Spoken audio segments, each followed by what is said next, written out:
On Iran, Mr. President, have you had any conversations with Iran in the last few days, and are you planning on any?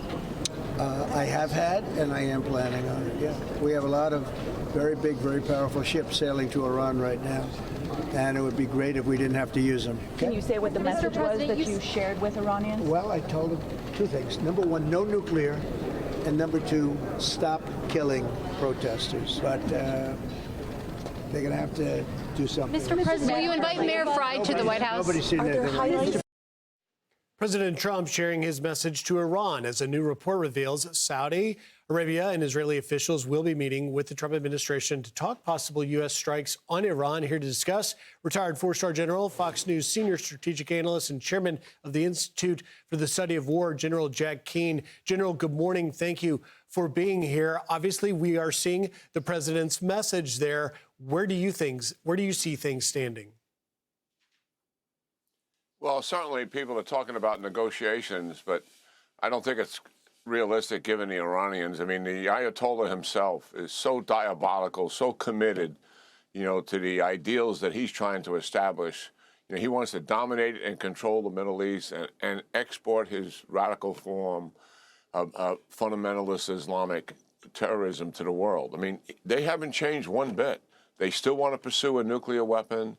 They still want to support the proxies that are in the region to destabilize the region and take down Israel.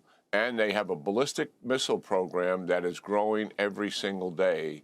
Obviously, that threatens Israel and potentially our bases in the region.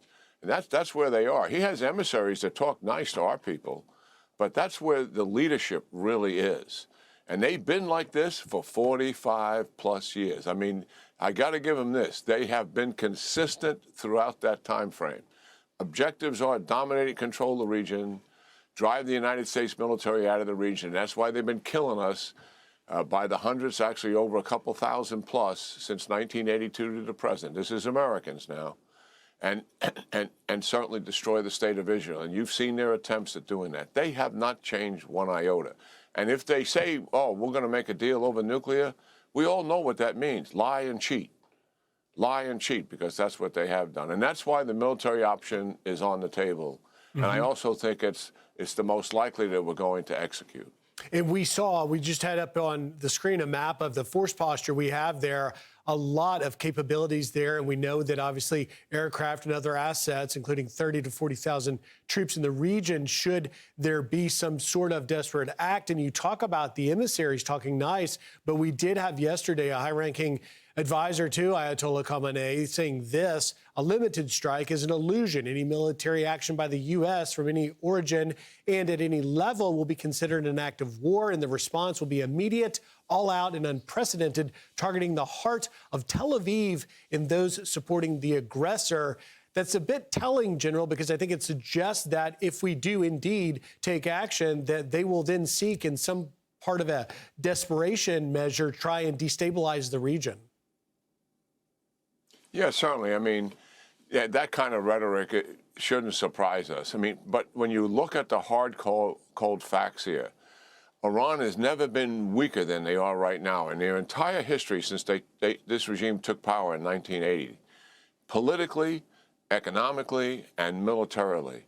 And we have an opportunity here to really set some conditions for the eventual regime collapse. And that's why the military option is on the table, and that's why it's being considered certainly by the United States and Israel, and hopefully supported by allies in the region as well, despite all the public rhetoric to the contrary, that this option really does make some sense.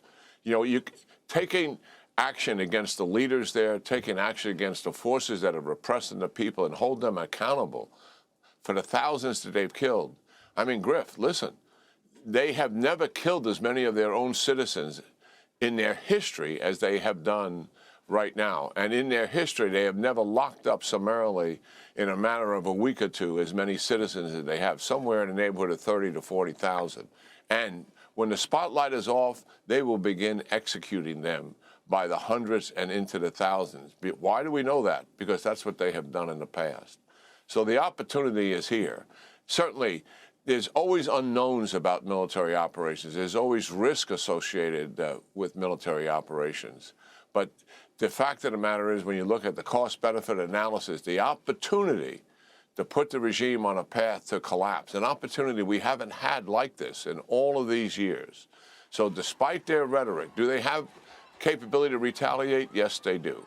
They do have missiles. Likely, that's one of the reasons why I've been moving all of these additional resources in, not just to conduct a effective offensive campaign against them, certainly in terms of leaders and other targets that we can take down, but also we know they're going to retaliate. We want to have air defenses there to protect ourselves in the region, bases, and also to help protect the Israelis. They have their own, but we complimented them before during the 12-day war. And also this, a very important target, is the one military capability that they have that we pay attention to. We took away their nuclear capability, obviously, is their ballistic missiles. The Israelis did not destroy all of their launch systems and not all of their missiles when the war ended after 12 days. And they've been recovering that. So likely one of the reasons why the additional resources have been brought in is not just for better defense, but also offensively to take down those missiles quite significantly and take away that capability that they're holding there as leverage. So, yeah, this is the path I think we're on, and certainly these options are going to be executed, I think, sooner rather than later, given now our resources are in the region, they're being positioned. Being in the region is one thing. Being in position to conduct a military operation with the exact positioning of each ship, the submarines, et cetera, that's quite another. And I'm assuming that is what has taken place. And at a time when, as you point out so rightfully, General, that the regime has never been weaker, the fall of a regime that has reigned terror since 1979, that would be so historic. General Jack Keane, thank you for taking time. Great insight. Have a great weekend. Yeah, you too, Griff. Thanks a lot. And you and the team have a wonderful weekend. Hey, it's Will Keane. Click here to subscribe to the Fox News channel on YouTube. It's the best way to get our latest interviews and highlights. And click to subscribe to the Will Keane podcast for full episodes right now.